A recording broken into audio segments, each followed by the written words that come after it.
Soviet union के एक space station में ऑर्बिट के दौरान इलेक्ट्रिकल फेलियर हुआ और उसका ग्राउंड स्टेशन से कांटेक्ट टूट गया। खुशकिस्मती थी कि सैल्यूट 7 नामी इस स्पेस स्टेशन में जब ये हादसा हुआ तो उस वक्त उसमें कोई क्रू मौजूद नहीं था, लेकिन पावर फेलियर के साथ ही ये काबू से बाहर हो गया और अपने ऑर्बिट से भी निकल गया। ये मसला सोवियत यूनियन की स्पेस हिस्ट्री में खड़ा होने वाला सबसे गंभीर मसला था। 27,000 किलोमीटर फी घंटा की स्पीड से उड़ता हुआ एक अनकंट्रोल्ड स्पेस स्टेशन किसी टाइम बम से कम हरगिज नहीं था। इस पर वापस कंट्रोल पाने के सारे ऑप्शंस फेल हो चुके थे, लेकिन फिर कुछ ऐसा हुआ जिसने सोवियत यूनियन का सर फखर से बुलंद कर दिया। ज़ेन टीवी की वीडियोस में एक बार फिर से खुशामदीद। नाज़रीन, अमेरिका और सोवियत यूनियन की कोल्ड वॉर के दौरान दोनों कंट्रीज अपनी ताकत का मुजाहरा करने में मसरूफ थीं। ताकत का ये शो ऑफ जहां करोड़ों डॉलर्स का जिया था, वहीं इसी कोल्ड वॉर के दौरान दोनों कंट्रीज की जानिब से ऐसी चीज़ें भी इन्वेंट की गईं जिनका फ़ायदा आज तक हम उठा रहे हैं, जैसा कि इंटरनेट, जेट एयरक्राफ्ट्स और ग्लोबल पोजिशनिंग सैटेलाइट्स यानी जीपीएस। इसी दौरान एक दूसरे को दुनिया की नज़र में नीचा दिखाने के लिए ऐसे कदम भी उठाए गए जिनका इंसान पहले सोच भी नहीं सकता था। और जब ये बात होती है तो स्पेस रेस का नाम पहले नंबर पे आता है। दोनों कंट्रीज एक दूसरे से इतनी ज़्यादा पोजेस हो चुकी थी कि इनका मकसद ज़्यादा से ज़्यादा स्पेस मिशंस लॉन्च करना था। इसी रेस के दौरान 1970s में दोनों कंट्रीज की जानिब से कई स्पेस स्टेशंस लॉन्च किए गए जिनका मकसद स्पेस में मुख्तलिफ चीज़ों पर रिसर्च करना था। सोवियट्स के स्पेस स्टेशंस को सैल्यूट का नाम दिया गया, जबकि यूएसए ने अपने स्पेस स्टेशन प्रोग्राम को स्काई लैब का नाम दिया। ये स्पेस स्टेशंस छोटे होते थे और इनको एक ही वक्त में लॉन्च कर दिया जाता था। स्पेस में लिमिटेड टाइम तक रिसर्च करने के बाद इनको वापस अर्थ लाया जाता था। अब कंपटीशन ये था कि कौन ज़्यादा से ज़्यादा वक्त तक अपने एस्ट्रोनॉट्स को स्पेस स्टेशन में स्टे करवाएगा। दोनों के बीच तसल इतना गहरा था कि जब यूएसए ने अपने स्पेस क्रू को एस्ट्रोनॉट्स का नाम दिया तो सोवियट्स ये नाम भी इस्तेमाल नहीं करना चाहते थे, बल्कि उन्होंने अपने स्पेस क्रू को कॉस्मोनॉट्स का नाम दिया। 1980s में सोवियत यूनियन ने यूएसए को सबक सिखाने के लिए इन छोटे छोटे स्पेस स्टेशन से हटकर एक फुल फ्लेज बड़ा मीर स्पेस स्टेशन बनाने का फैसला किया। इसकी डेवलपमेंट में काफ़ी डिले हो चुका था और उस वक्त उनका सैल्यूट 6 स्पेस स्टेशन स्पेस में अपना टाइम पूरा कर चुका था। लिहाजा जब तक वो मीर स्पेस स्टेशन लॉन्च करते, सोवियत ने सैल्यूट 7 स्पेस स्टेशन लॉन्च कर डाला, क्योंकि वो इस टाइम के दौरान स्पेस में अपनी प्रेजेंस बनाए रखना चाहते थे। सैल्यूट 7 की खास बात यह थी कि इसमें आगे और पीछे डॉकिंग पोर्ट्स रखे गए थे। इन डॉकिंग पोर्ट्स की मदद से ऑर्बिट के दौरान इनके साथ दूसरा स्पेसक्राफ्ट आकर अटैच हो सकता था, जिससे क्रू की रोटेशन और सप्लाईज की डिलीवरी एक ही वक्त में मुमकिन थी। अप्रैल 1982 में सैल्यूट 7 को प्रोटॉन रॉकेट के जरिए लॉन्च किया गया और 13 मई को इसमें क्रू को एक मिशन के लिए भेजा गया, जिसमें उन्होंने 211 दिन रहकर एक नया वर्ल्ड रिकॉर्ड बना दिया। इनका टास्क 28 केजी वजनी एक रेडियो सैटेलाइट को स्पेस स्टेशन के ट्रैश एयरलॉक के जरिए लॉन्च करना था। ये किसी भी मैन्ड स्पेस व्हीकल से लॉन्च होने वाली पहली कम्युनिकेशन सैटेलाइट थी। सैल्यूट 7 का पहला साल तो कामयाब गुजरा, लेकिन उसके बाद एक एक करके रुकावटें पैदा होती गई। 9 सितंबर 1983 को कॉस्मोनॉट्स ने एक फ्यूल टैंक में जीरो प्रेशर नोटिस किया। ये किसी भी तरह नॉर्मल नहीं था, क्योंकि जीरो प्रेशर का मतलब है कि एक टैंक बिल्कुल खाली हो चुका है। जांच पड़ताल के बाद स्पेस स्टेशन के बाहर फ्यूल लीकेज का स्पॉट ढूंढ लिया गया। आपको यहाँ बताते चलें कि स्पेस में एटमॉस्फेरिक प्रेशर ना होने की वजह से स्पेस स्टेशन में अगर सुई जितना भी सुराख होगा तो स्पेस का वैक्यूम उसमें से सब कुछ खींच लेगा, और ऐसा ही सैल्यूट 7 के फ्यूल टैंक के साथ हुआ था। ये सुराख मजीद डैमेज ना करे, इसीलिए इसको वक्त पर बंद करना बहुत ज़रूरी था, लेकिन बदकिस्मती से कॉस्मोनॉट्स के पास कुछ टूल्स की कमी थी। ग्राउंड स्टेशन ने सिर्फ टूल्स की डिलीवरी के लिए सैल्यूट 7 तक एक दूसरा स्पेसक्राफ्ट लॉन्च किया, जिसको सैल्यूट 7 से जाकर डॉक होना था। इसमें एक्स्ट्रा क्रू और ज़रूरत के टूल्स भी मौजूद थे। ये रिपेयर उस दौर का बहुत कॉम्प्लेक्स रिपेयर वर्क समझा जाता है, जिसमें कॉस्मोनॉट्स को स्पेस स्टेशन से बाहर जाकर वेल्डिंग करनी थी। स्पेशल टूल्स और पोर्ड वेल्डिंग की मदद से आखिरकार फ्यूल टैंक के सुराख को बंद कर दिया गया।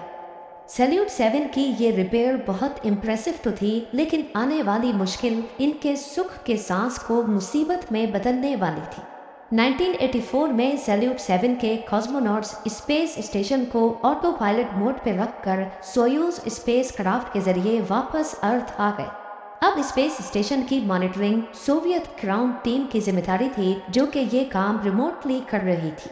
कॉस्मोनॉट्स के लौटने के चंद महीनों के बाद 11 फरवरी 1985 वाले दिन अचानक सैल्यूट 7 का ग्राउंड स्टेशन टीम के साथ कांटेक्ट टूट गया। फॉल्ट लॉग्स में देखा गया तो मालूम पड़ा कि ऑर्बिट में मौजूद सैल्यूट 7 के अंदर किसी किस्म का इलेक्ट्रिकल सर्ज हुआ है। ग्राउंड टीम ने राब्ता वापस से बहाल करने के लिए सेकेंडरी कम्युनिकेशन सिस्टम एक्टिवेट कर दिया। अब सैल्यूट 7 के साथ कांटेक्ट तो बहाल हो गया, लेकिन इसके फौरन बाद एक दूसरा इलेक्ट्रिकल सर्ज हुआ और अब स्पेस स्टेशन के साथ हर किस्म का कांटेक्ट टूट गया। न सिर्फ इतना, बल्कि वो अपने ऑर्बिट से भी हट गया, जो कि सोवियट्स के लिए एक खतरनाक लम्हा था। 16 मीटर लंबा स्पेस स्टेशन बिना किसी क्रू के बिल्कुल खामोश और आउट ऑफ कंट्रोल हो चुका था। ये खबर जब यूएसए तक पहुंची तो उनके लिए इससे अच्छा मौका नहीं था। यूएसए चाहता था कि वो अपने कार्गो बे शटल की मदद से सैल्यूट 7 को कैप्चर करके वापस अर्थ तक लाए और फिर दुनिया की नज़र में हीरो बन जाए। ये काम सोवियत यूनियन भी कर सकता था, लेकिन बदकिस्मती से उस वक्त उनकी बुरान शटल पे काम चल रहा था। इसीलिए सैल्यूट 7 को कैप्चर करना सोवियट्स के लिए इम्पॉसिबल था। दुनिया की नज़र में सोवियत यूनियन इस मामले को लेकर काफ़ी लाचार था, लिहाजा उन्होंने फैसला किया कि वो 2 कॉस्मोनॉट्स के क्रू को भेजकर इसे रिपेयर करेंगे। ये काम उस सूरत में तो काफ़ी आसान होता जब स्पेस स्टेशन लाइव हो, क्योंकि इसमें लगा डॉकिंग मैकेनिज्म ऑटोमेटिक तरीके से दूसरे स्पेस क्राफ्ट के साथ जुड़ता है। सोवियत यूनियन के इरादे का मतलब था कि 27,000 किलोमीटर फी घंटा की स्पीड से ऑर्बिट करने वाले स्पेस स्टेशन को पहले मैनुअली ट्रैक किया जाएगा और फिर स्पेस स्टेशन को उसके साथ अलाइन करके मैनुअल डॉक करना होगा। और इस पूरे प्रोसेस में एक छोटी सी भी गलती भेजे गए क्रू की जान भी ले सकती है, पर इस ऑप्शन के अलावा और कोई ऑप्शन नहीं बचा था। 6 जून 1985 को सोयूज स्पेस क्राफ्ट को सैल्यूट 7 की रेस्क्यू के लिए लॉन्च किया गया। इसमें लेज़र रेंज फाइंडर भी इंस्टॉल किया गया, जिससे वो सैल्यूट 7 की रेंज मालूम कर सकेंगे। कॉस्मोनॉट्स अपने साथ नाइट विजन गॉगल्स भी लेके गए, क्योंकि हो सकता है मैनुअल डॉकिंग उस वक्त करनी पड़े जब बिल्कुल अंधेरा हो। 2 दिनों तक ऑर्बिट करने के बाद कॉस्मोनॉट्स फाइनली सैल्यूट 7 के करीब पहुंच गए। सबसे पहली चीज जो उन्होंने नोटिस की वो मिस अलाइंड सोलर पैनल्स थे, जिसका मतलब था कि इलेक्ट्रिकल सिस्टम मुकम्मल तौर पे फेल हो चुका है, क्योंकि स्पेस क्राफ्ट्स में लगे सोलर पैनल्स इलेक्ट्रिकल एक्चुएटर्स के साथ जुड़े होते हैं, जो सोलर पैनल्स की पोजीशन हर वक्त सूरज की तरफ रखते हैं। लेज़र रेंज फाइंडर की मदद से क्रू ने पहले खुद को सैल्यूट 7 के साथ अलाइन किया और फिर उसकी रोटेशन को अपने स्पेस क्राफ्ट की रोटेशन से मैच करके वो आहिस्ता आहिस्ता स्पेस स्टेशन के करीब जाते गए और फाइनली वो सोयूज को सैल्यूट 7 के साथ मैनुअल डॉक करने में कामयाब हो गए। अब वो मरहला आ चुका था जिसका सबको इंतजार था, क्योंकि किसी को भी मालूम नहीं था कि सैल्यूट 7 क्यों बंद हुआ था और इसके अंदर कौन सा खतरा छुपा हुआ है। डॉकिंग के बाद जब उन्होंने सैल्यूट 7 का हैच खोला तो फौरन उनको सख्त ठंडी हवा का झोंका महसूस हुआ, क्योंकि काफ़ी अरसे तक सैल्यूट 7 का पावर लॉस हो रखा था। इसी वजह से अंदर का हीटिंग सिस्टम भी बंद था। अंदर बिल्कुल अंधेरा और हर चीज़ जमी हुई पाई गई। -150 डिग्री सेल्सियस का टेम्परेचर, जिसके लिए सैल्यूट 7 का इंटीरियर डिज़ाइन ही नहीं किया गया था। दोनों कॉस्मोनॉट्स ने गर्म कपड़े पहने और तीनों हैचेस खोलकर सैल्यूट 7 के अंदर चले गए। उनके पास एयर क्वालिटी टेस्टर भी थे, जिसमें कार्बन मोनोऑक्साइड की क्वांटिटी बहुत ज़्यादा शो हो रही थी, जो इस बात का इशारा थी कि यहाँ आग लगी थी।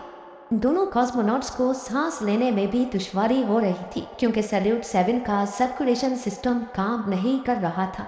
उन दोनों के सांस में मौजूद कार्बन डाइऑक्साइड अंदर के माहौल को और ज्यादा डेंजरस बना रहा था।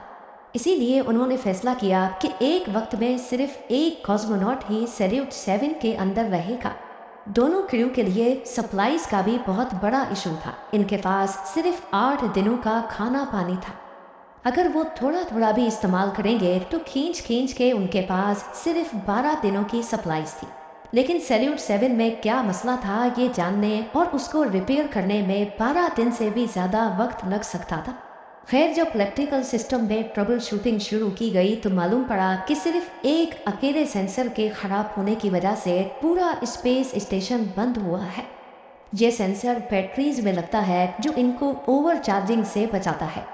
जब ये खराब हो गया तो ये बैटरीज को चार्ज होने ही नहीं दे रहा था और आखिरकार बैटरीज पूरी तरह से ड्रेन हो गई और पूरा सिस्टम ही बंद हो गया। सेंसर को बदलने और सोलर पैनल्स की डायरेक्शन चेंज करने के बाद हैरत अंगेज तौर पे एक बार फिर से सैल्यूट 7 जिंदा हो गया और ये अगले 1 साल तक मिशन का हिस्सा भी रहा। ये वो वक्त था जब सोवियत यूनियन ने अपना सबसे बड़ा स्पेस स्टेशन मीर भी लॉन्च कर दिया था, जिसके बाद सैल्यूट 7 की कोई ज़रूरत तो नहीं थी, लेकिन इसके बावजूद भी इसको ऑर्बिट में ही रखने का फैसला किया गया।